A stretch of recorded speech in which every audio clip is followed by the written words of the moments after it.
May the Force be with you. Because your fucking writing is god-awful.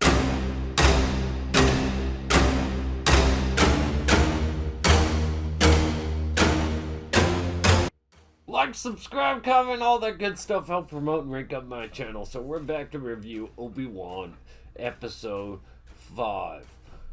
One more episode left, and God, look at how amazing this show has proven to be. I felt a great disturbance in the Force, as if millions of voices suddenly cried out in terror and were suddenly silenced.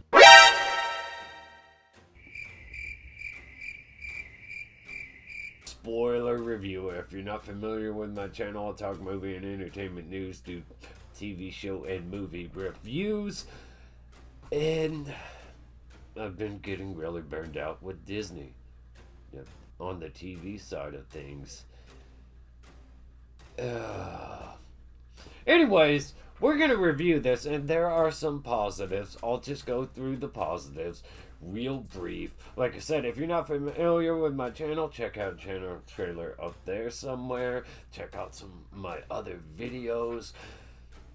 Let's go ahead and talk about the positives. Hayden Christensen, Ewan McGregor in the Jedi Temple, having a lightsaber duel. This episode has an ongoing flashback to that, and really, I mean, it's unnecessary, but it's cool to see that.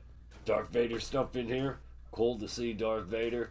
Powerhouse Darth Vader. A little bit overpowered in some cases here, but his lightsaber standoff in this episode, great. And aside from that,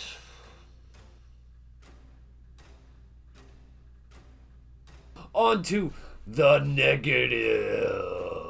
This episode pretty much just starts off with Reva getting promoted to Grand Inquisitor as she comes aboard talking to Darth Vader. She has to come and relay a message to Vader, even though, I mean, he's Darth Vader. Why does Reva need to come and tell him that, oh, the tracker's on and we're tracking them to Jabim?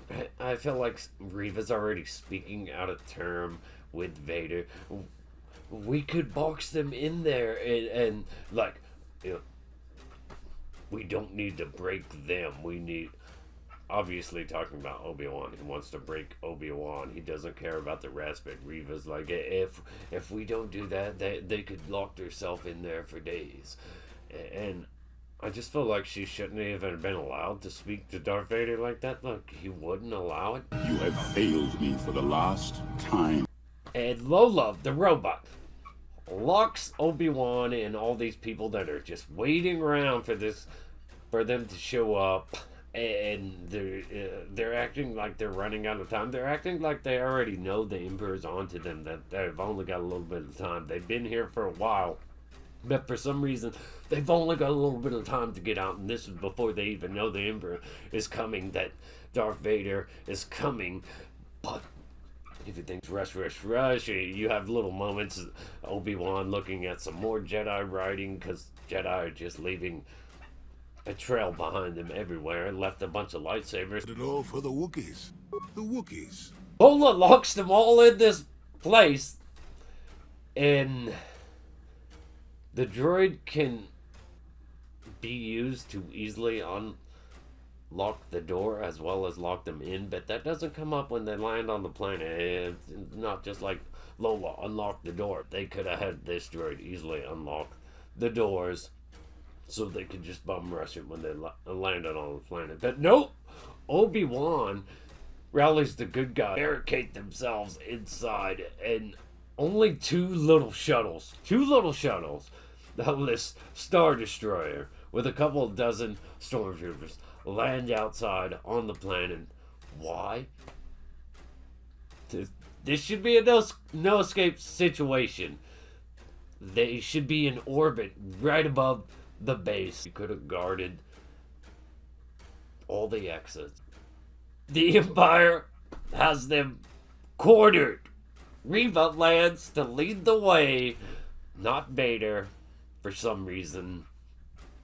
And they try to blow open the doors with like a blaster cannon when her lightsaber could easily cut through it like butter. And after some wasted amount of conversations and time, the door is simply cut through like butter. And Bell Organa in this episode leaves a baffling, hilarious voicemail on Obi-Wan's cell phone. He's like, "Your silence worries me. If he found out about the children, I'll go to Tatooine to help Ewan with the boy."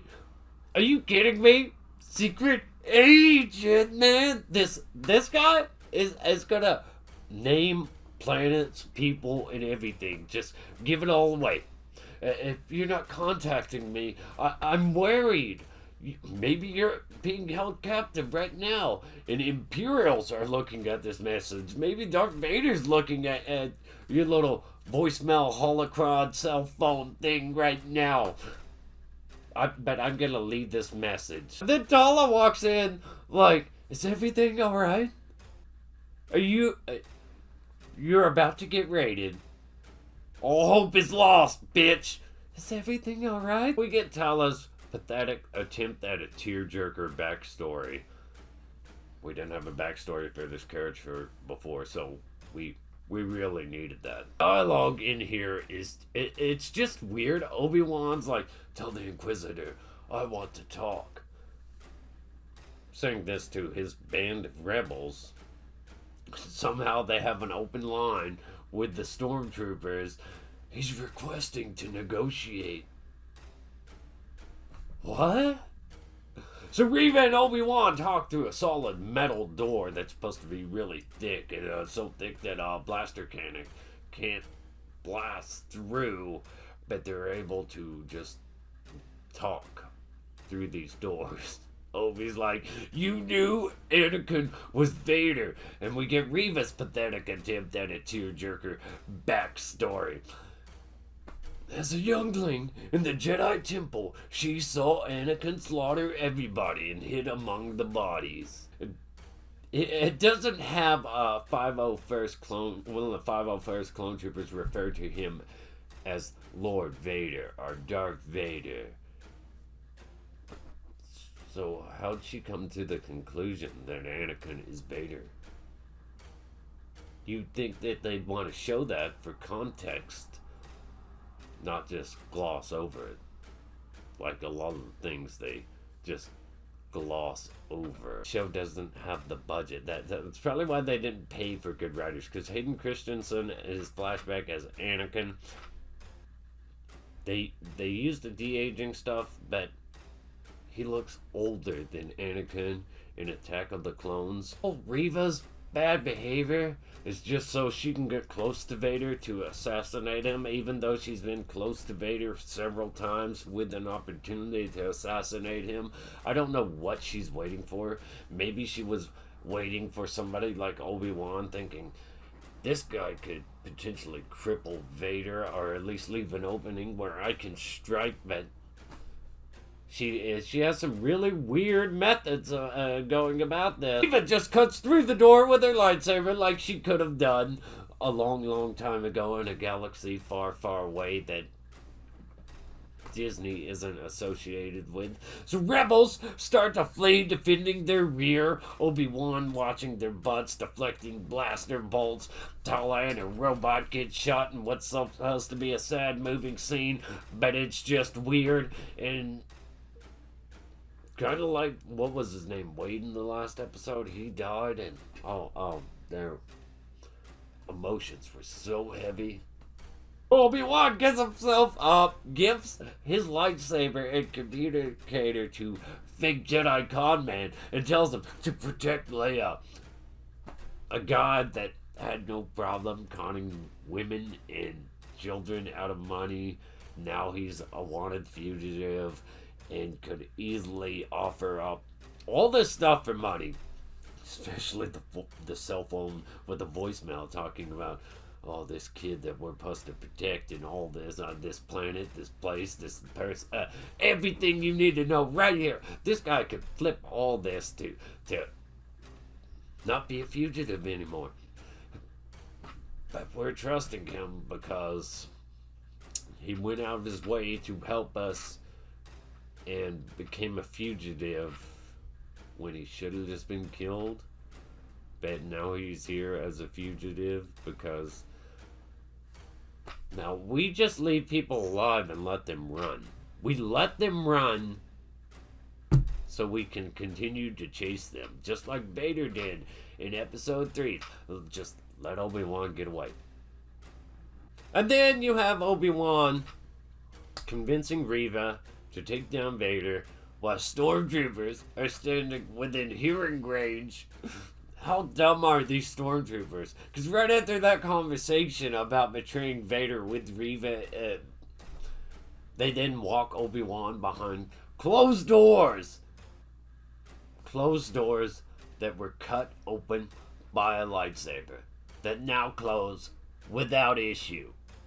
When Vader lands, I've got him secured over there in that base where all his people are by 2 stormtroopers instead of all these guys out here with me. Vader's, I'll handle this myself. He marches in there. Oh, Obi-Wan's escaped. Oh, I better find him. So everybody's running to their little ship because Leia's finally did it. The guy drops Obi-Wan's cell phone.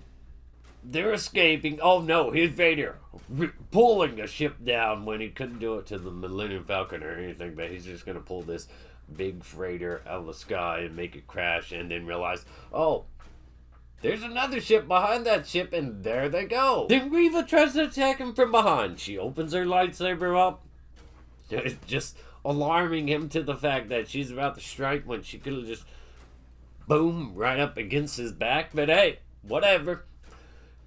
And I actually like this scene though. She tries to take him on and it doesn't stand a chance against. It seems like he's barely trying at all to defend himself, and he ends up stabbing her. And then you finally get more of the little flashback to her youngling days, and then you get the reveal of Grand Inquisitor, who was stabbed in the chest but not really dead, and now Reva here is stabbed in the chest, not really dead, and they're like, we're gonna leave you for dead because this is how we do things. We just leave people all the time now. We just let people go all the time so they can become a problem later, and that's what we're gonna do here. Leave you in the gutter. Reva, not dead, left for dead, finds a little cell phone message from Bella Organa exposing all this information. And to think of Dad actually just looked around a little bit.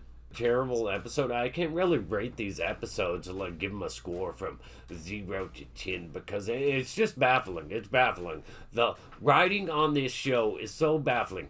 What are you doing? You've got all these actors in their roles that people want to see them back in. You're blowing an opportunity. This is like not having the original trilogy's characters back together on screen that everybody wanted when you did your sequel trilogy, but you never bothered to have them all on the screen at once again reunited.